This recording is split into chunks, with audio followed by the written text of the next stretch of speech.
Need to move along with the lesson. We're continuing on Rule 9. And Rule 9 reads as follows. Let me repeat it. Condensation next ensues. The fire and waters meet. The form swells and grows. Let the magician set the form upon its proper path. Okay, and we were talking about the need for purity, because the difference between the right and left-hand path is found in intention. The left-hand path, the person has basically selfish intention and is committed to self, and the right-hand path, the person is committed to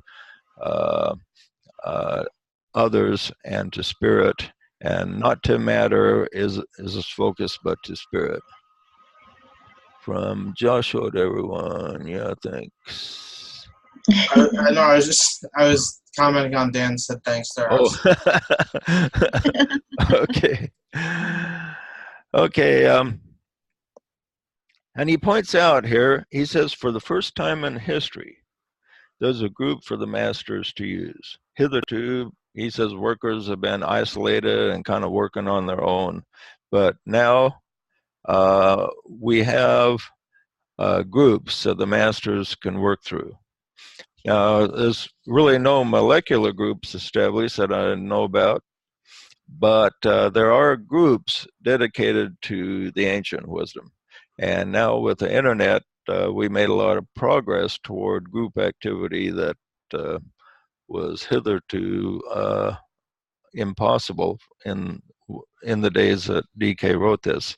But it's an important point. In the past, the hierarchy looked for people to assist in the work, and they could find an individual here and there, but no groups willing to work cohesively. And now there's people willing to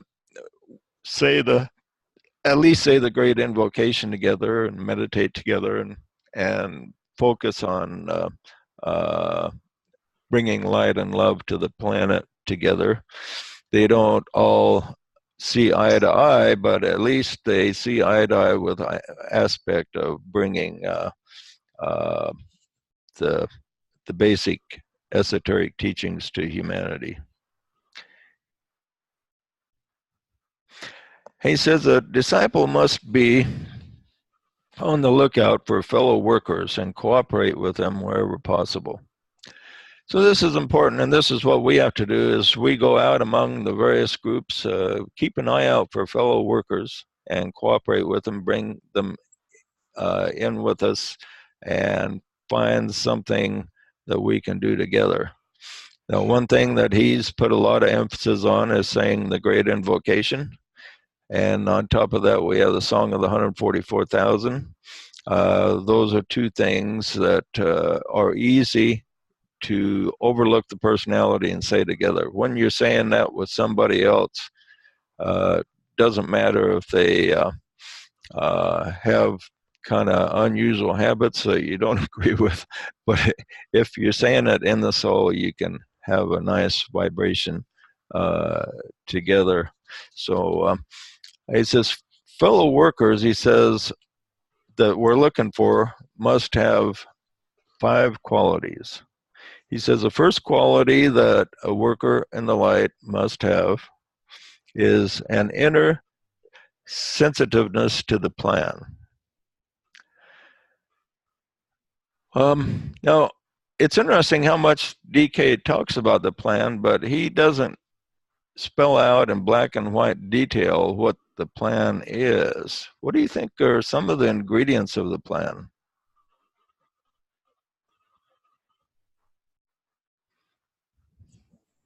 Well, something he says that it's the plan is like the way the hierarchy has chosen to try and implement the will at this time, and that the will is sort of like analogous to the same way as the plan is to the will is to the purpose. Yeah, he tells us that there's different visions of the plan, that a disciple will have part of the plan in his mind, and the master will have a greater portion of the plan in his mind, and Sanat Kumara will have a greater portion of the plan still. And so as you go up in consciousness, you can see a bigger piece of the plan. So we as individuals do not grasp the whole plan, but we do know several ingredients. One ingredient is to teach people to live together in peace and harmony. I mean, that's the most important part of the immediate plan for humanity, is basically to fill the injunction that the angel sang at the birth of Christ: peace on earth, goodwill to men. And the development of goodwill among humanity is a very important part of the plan that we can all understand. And the plan is also incorporated, hints of it is given in the Great Invocation. First of all, it starts out from the point of light within the mind of God, let light stream forth. So having light stream forth from the mind of God, and that has to be invoked. So we have to concentrate on bringing light and truth to the consciousness of humanity. That's a part of the plan. And the second part, what was the second part of the Great Invocation? To stream forth from the heart of God? Love. Okay, so right. So the next thing is as love, and that will first of all express itself with goodwill. Now we're living in a time where there's probably less goodwill between the two political sides than there's been since the American Civil War. So goodwill, we're desperately in need of goodwill. And I know when I come across people that think a lot different than I do politically, I try to still maintain goodwill with those people. And but some people are just very antagonistic. They don't want to have goodwill with people who think differently than themselves. But this is important for the disciples to promote goodwill, and also the higher aspect of goodwill, of course, is love.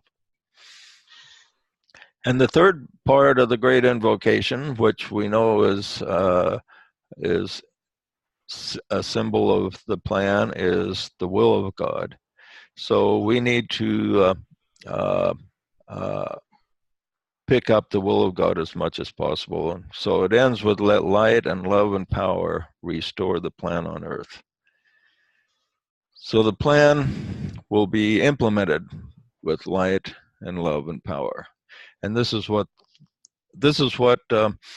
we're looking for. We're looking for people of goodwill that can overlook political diatribe and all that, and see goodwill and show goodwill to all people, and be willing to implement the plan of light and love. Okay, the second thing is that he says an ability to recognize principles governing conduct and administration. Recognize principles. Well, that's one thing we teach very strongly here, and I put a lot of emphasis from the beginning on principles. And people, a lot of people are attracted to my teachings because I do concentrate on principles. So the fact that you like the idea of, instead of just learning bare facts, that you want to learn the principles and understand how things work rather than just facts, that shows that you are in the category the Tibetan says he wants gathered. Third, a capacity to overlook the non-essentials and emphasize the essentials. What do you think he means by that? Overlook the non-essentials. What are non-essentials that people focus too much on? DK quotes. Yeah. What? DK quotes. Okay, just the quotes themselves. Yeah, there's several groups. All they give is DK quotes rather than saying, "No, here's a quote, and let's talk about what this means." And I think DK is a lot more impressed with people who want to understand it rather than just giving the quotes. Is that kind of what you were thinking of, Joshua? I'm talking about like what they call in Dungeons and Dragons rules lawyering, where it's Yeah. like on page 384 it specifically says that so therefore you're out of compliance. Oh, okay. Yeah. Yeah. People that concentrate on little details rather than the overall view. Okay. Okay. The fourth thing that he's looking for in disciples here is, or that we should look for in people we want to work with, is a submergence of personal ambition and interest in furthering group ideals. Okay. So this is a problem with a lot of people is they want to be, say, a leader, or they want to come in a group and start their own thing or do their own thing. And but he says the person must be willing to submerge himself um, in the group purpose. Okay, doesn't mean you can't do individual stuff, but the most important thing is to be able to merge oneself in the group purpose. And the fifth, he says, a steady preservation of inner contact through meditation and the overlooking and non-emphasis of personality reactions. This is probably the biggest one, the hurdle for people to overcome, is because um, we, if you're going to work with somebody, you need to work with somebody that you're not going to be aggravating all the time. So you need to find people that will be able to overlook your imperfections or maybe just differences. Say if you're a Democrat and the person you're working with is a Republican, the two need to overlook the personality differences and work together as for the same cause. And uh, so um, anyway, that's he tells us that we need to, that once once you become focused in the light, you need to find others that are also focused in the light. And when you do find somebody, you will feel a connection to them. Anybody ever just stumble across somebody and you just feel like, hey, I'd like to get to know this person better. I feel a connection. How about you, Maria? Have you felt that before? Definitely. Yeah. Mm. How about I bet you some here have felt that way about different members of this group, that you just feel comfortable getting to know uh, other members of our own group. And so what we need to do is kind of expand outwardly and tune in to other people that just put out that vibe, a vibe like um, uh, the of a similar quality that we experience here when we get together. Okay, any comments before we move ahead here? Recognizing seekers. Right. Then he tells us this. He says it would be of value every day if the students would link up every day at about 5 o'clock by an act of will, and with it, and visualize. He says this group out there. He calls them the new group of world servers. Now, the new group of world servers is a loose term applied to all the people in the world that have a desire to serve and bring the new age of peace in. Now, so he says that we need to visualize. He suggests maybe once a day visualize linking up with all other like-minded people like yourself in the world. Now, you don't know who they are. There's probably thousands of them. But visualize linking up with them. And he says at 5 o'clock, I don't know if he's taken into consideration there's 24 different time zones, or maybe the fact that time is on the higher spheres is not that important. But so once a day, he recommends at 5 o'clock. They do that at Lucius Trust. Do I'm they? told 5 o'clock. Yeah, They do that every day at 5? at Do New they? York time. So I assume it is like every time zone at 5.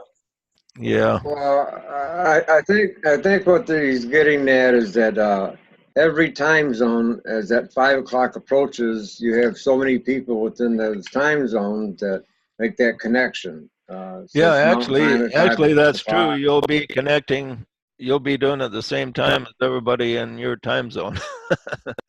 So maybe he said it that way because, you know, whatever time you do it, it'll be a time that people on the other side of the world are asleep. So, but on the other hand, perhaps in the subtle areas of timelessness, maybe the time isn't that important, and maybe he just arbitrarily threw that out. But anyway, let's go with that. Concentrate on this. Try this during the next week to say this mantra, and it's in the book. It says, "May the power of the one life pour through the group of all true servers. May the love of the one soul characterize the lives of all who seek to aid the great ones. And may I fulfill my part in the one work through self-forgetfulness, harmlessness, and right speech." Okay, that's what they say at Lucis Trust, Joshua. I'm not sure exactly what they say, but they've mentioned that, and they said something about how they, I guess at the end of the day, they go to the shrine room they have and try to link up. Oh, So they might well say that if that's what DK advised. yeah, another thing you could do is say either the great invocation or the song of the 144,005 too, but the main thing is to link up mentally. Now, if you're really busy, maybe in the middle of work or something, you can just think about it. Think about linking up with everyone else and just give it as much thought as you can. And anyway, let's try that out during the next week and see if you pick up any vibes as you're attempting to do that. Okay, that finishes a section on purity. Now the next section is on what he calls fundamental forms. And he says, on the mental plane, an idea takes form. He's talked a lot about this in the rules given out so far. Then on the desire plane, the feeling energy pervades that form. And then under the evolutionary process, the form, like the rule says, swells and grows. And through the right direction of the form and its orientation in the needed direction, the purpose of the thinker is fulfilled. So white magic works by creating things, first of all, using the mind, and then energizing it with thought, bringing it down into the desire world, and then you have to feel a desire to have it fulfilled. And that feeling of desire to have it fulfilled energizes it with emotional energy, which is extremely important to create anything in this world because people are governed very strongly by their emotions. So to manifest something, it has to be something with emotional energy. So when others tap into it, they'll feel the desire energy, and this gives them a desire to be part of it, a desire to help to create the form. And then after we reach so far, then the work of the magician is to set the form in the right direction. Then he makes this statement. He says, all life is vibration. And in this changing of vibration, lies hid the secret of form shattering and form building. What do you think that is true with us? He says, the changing of vibration shatters forms and builds forms. Okay, how does the changing of vibration shatter forms?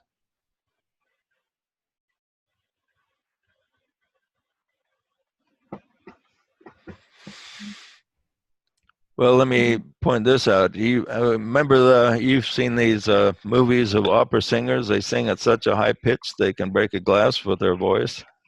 Okay, so that's an example of vibration, changing the vibration of the glass. Once it changes so much, it'll just shatter.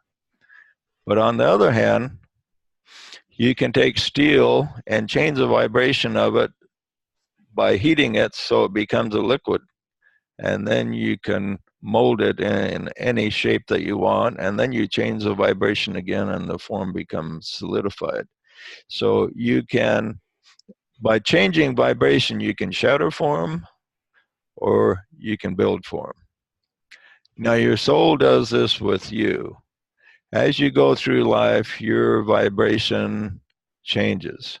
And when it changes, and you open up more spiritual energy, something becomes shattered.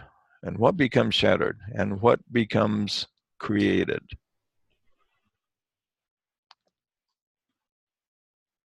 What becomes shattered is your old ways of doing things, your old feelings. And you have like say, people have a spiritual experience and they feel like born again, so to speak. They say, I'm a new man in Christ or whatever, okay?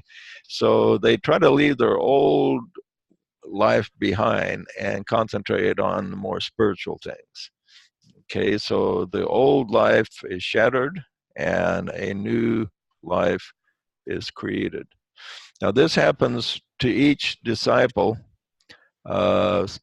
several times in his lifetime. He will have new energies come in and it will shift his direction. So his thought and his vibration that was building other things, maybe his goal was to get a fancy car and have material possessions, and then he gets the spiritual vibration and he leaves that behind, and that old desires were shattered, replaced by new desires, which are going to create new forms of a different nature than before.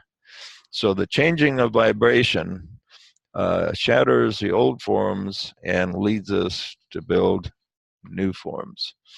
And so think of where you are in your life, of the forms that you are supposed to be building now. And then once you get a vision of that, then really put a lot of attention on it. Okay, any more questions or comments before we move ahead there?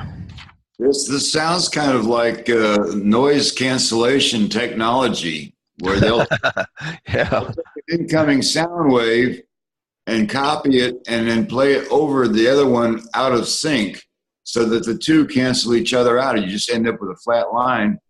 And if you want to, if you are in tune, if two waves are in tune with each other, then they actually strengthen each other. They become twice as loud. Yeah, that's a really good correspondence, Rick. That's probably happens as we progress spiritually. We kind of cancel out the old and allow us to tune in to the new. Okay, it says forms are four kinds in this particular time that we're living in. He says the first type of form that the magician builds is the form of the personality. He says more important than diet or on the physical side is the careful discipline of the mind and the manipulating of thought matter and the transmutation of emotion comes the working out on the physical plane.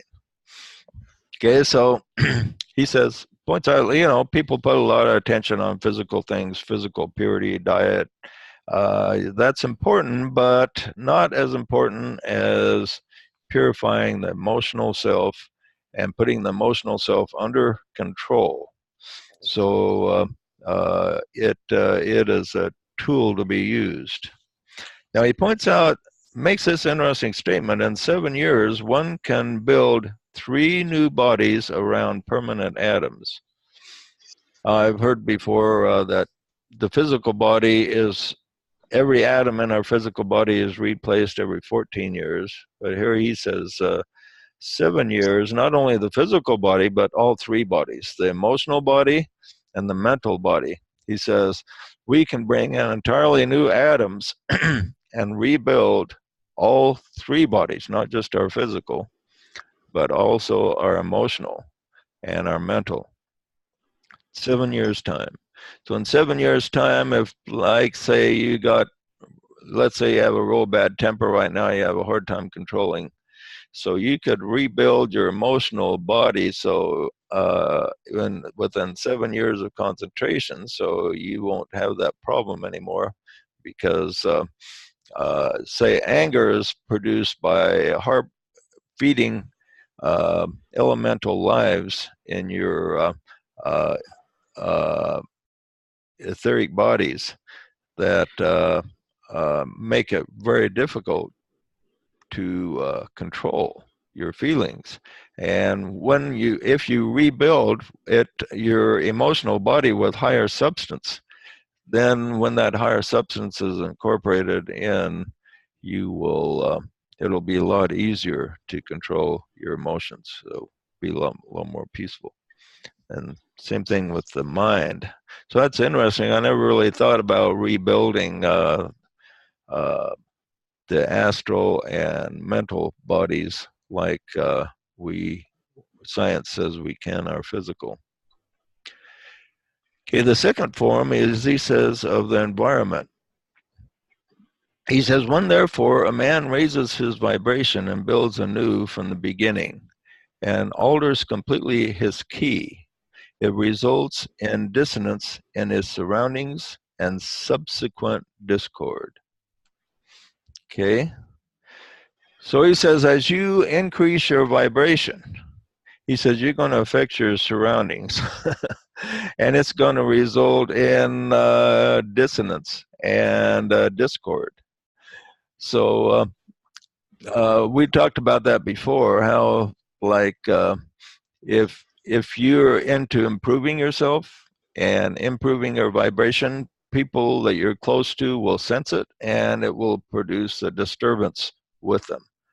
They won't know why they're disturbed over it, but they'll just feel disturbed that you are not you anymore. You seem to be a different person because you're tuning into a higher vibration, and people you're close to or you're working with will sense this about you. And this is something that you just have to go through as you're moving ahead spiritually. Okay, 3, he calls it the form of the devotee. He says all have their ideals to which they work, from the physical to the astral and finally the spiritual. The seeker goes through much disruption and pain as he moves onward. Okay, so as the seeker moves forward, you go through, you not only disturb others around you in your environment, but you have painful situations that you have to go through as you're moving ahead. When the disciple gets his first endowment of higher energy, and this comes when he maybe first starts to put his focus on the spiritual, his soul will send him an endowment of spiritual energy.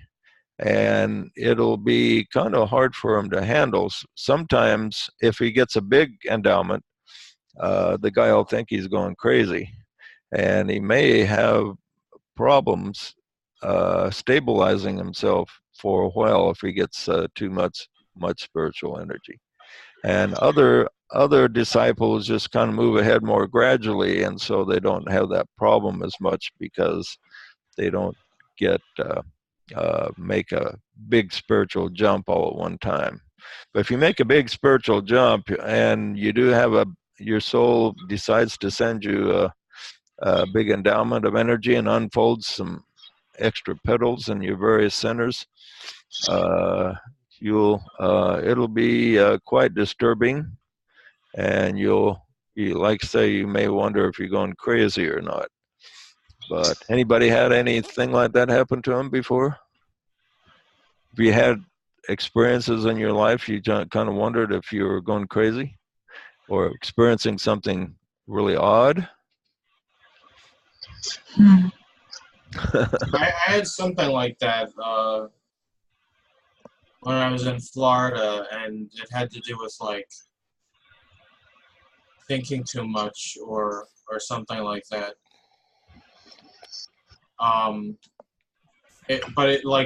It was like I don't know, probably something like my brain didn't catch up with like the thoughts. I was also like kind of sick in an energy sense at the time, so it was like Yeah. that part got too far ahead of the energy part or something. Yeah, that can happen. Okay, and then finally he says the form of the causal body. He says eventually the disciple has, which is also called the soul body. He says he shatters the soul body, for only hands that have let slip within the three worlds are free to carry the ultimate blessing to struggling humanity. He then builds himself a form as such he desires, a new form that is no longer subject to shattering, and but suffices for his need to be discarded or used as occasion warrants. Now, this happens after the fourth initiation, which there aren't very many of the fourth initiates around. But what happens in that case, the causal body is shattered and he has a direct link to the monad. And it's interesting, even though that's the soul body, the Tibetan still talks about these individuals as having a soul.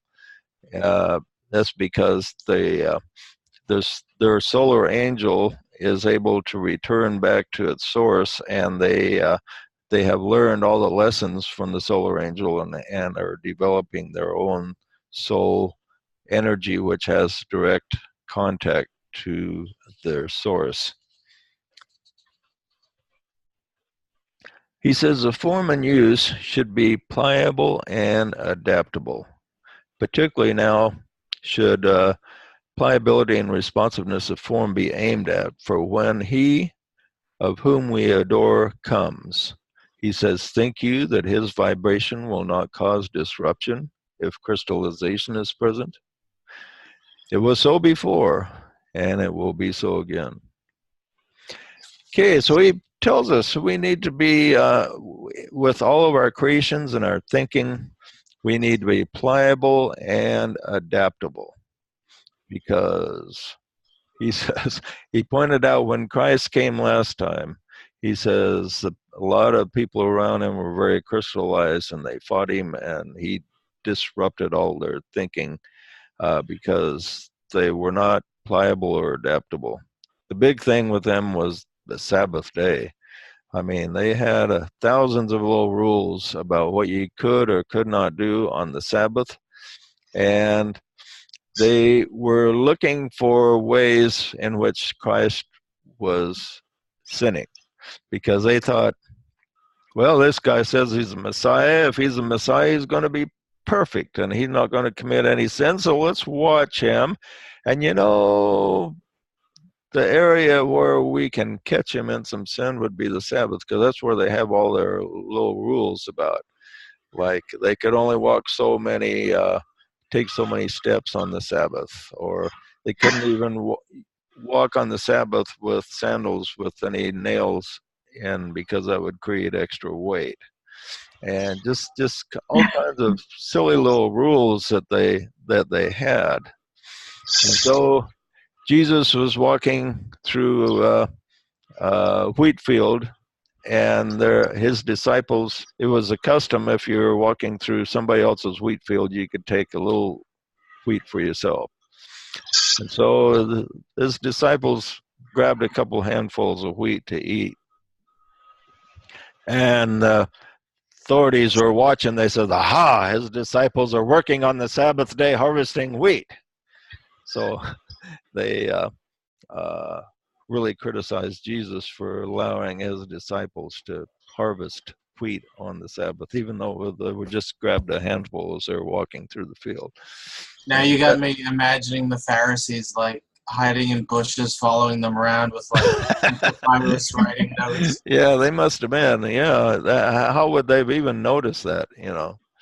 But they must have had spies everywhere, just watching the guy. But then when he healed on the Sabbath, they thought healing, well, is healing work? Yeah, well, we think healing people takes work. So that's another way he's breaking the Sabbath. And Jesus says, well, which one of you guys, if you have an ox fall in the pit during the Sabbath, won't reach forth and pull him out? He says, you guys are just a bunch of hypocrites. But he says, it was that way before. Now, can you imagine what it will be like this time when he shows up? You think people is going to be watching him? And furthermore, will he even claim to be the Christ? Well, what's interesting about him is you can't find anything in the New Testament where he claimed to be the Christ. As he just went forth and started doing his work. And as he was doing his work, people says, well, this must be the Christ. This must be the Messiah that we've been waiting for. Because, boy, he does all these great works and has all these great teachings. And so he never went around saying, hey, listen to me because I'm the Messiah. No, he just went and he started serving. And people started saying that. And as people started saying that, word got to the authorities.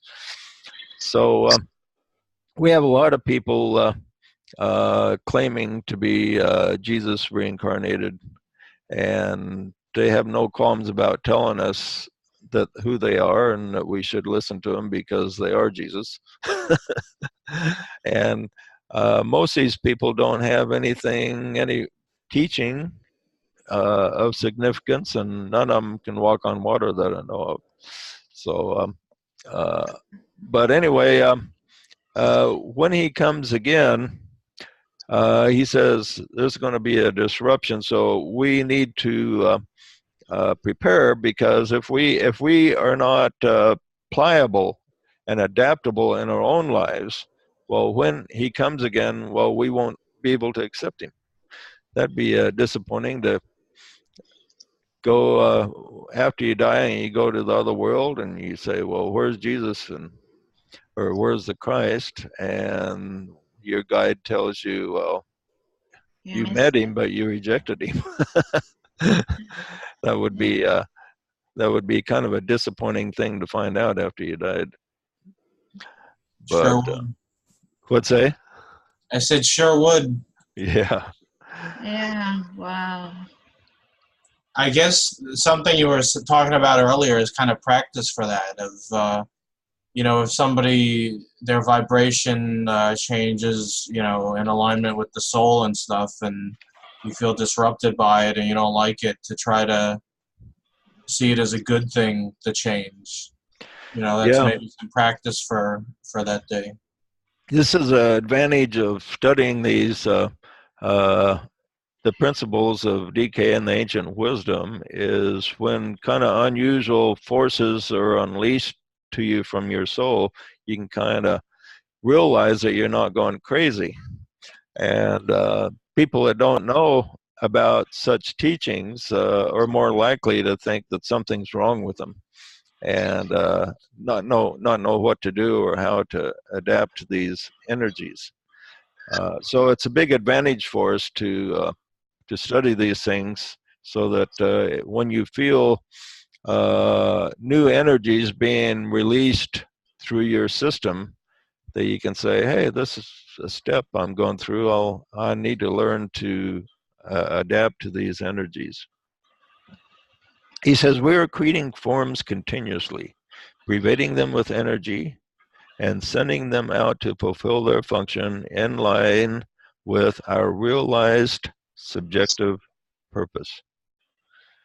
And realize is the key word. Our realized subjective purpose. We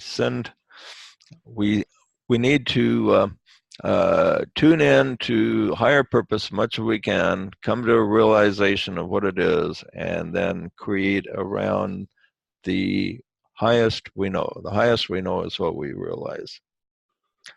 Up to the present time, he says, the majority of aspirants in the world express results of little and weak thought but rapid action. The goal for students at this time should be concentrated thought and slow action.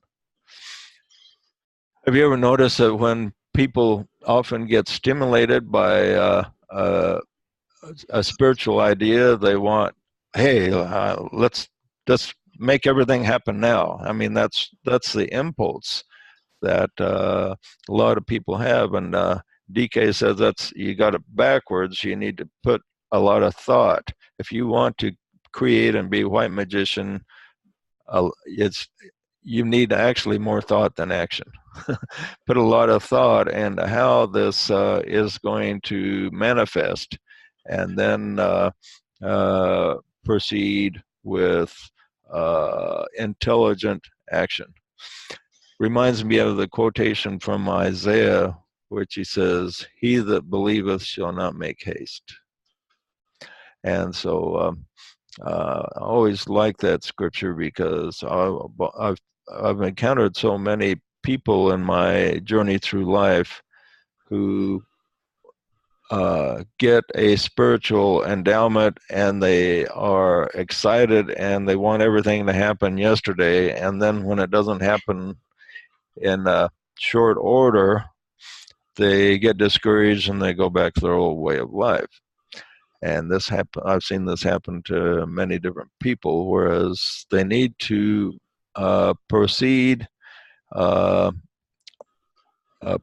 a lot more attention on their thought and developing their thought process and their understanding, and then move ahead step by step. And DK often gives the teaching of the tortoise and the hare, where he points out the tortoise will win the race almost every time because he doesn't give up. He just moves ahead slowly, one step at a time. And he says, when the idea is clearly grasped, the attention focused, and the energy of the life aspect steadily applied, the result will be irresistible appearance and potent action on the physical plane. Okay, so that's an important point. When the idea is clearly grasped, so the first thing the disciple needs to do is get the idea clear in his mind and understand it, clearly focused, and then draw the energy of spirit into the idea. And this all takes a process of time. Steadily applied, he says, then the result on the physical plane will be irresistible. It has to appear then if enough mental energy and emotional energy are put into it. And that'd be a good place for us to finish here. Any questions or comments before we sign off?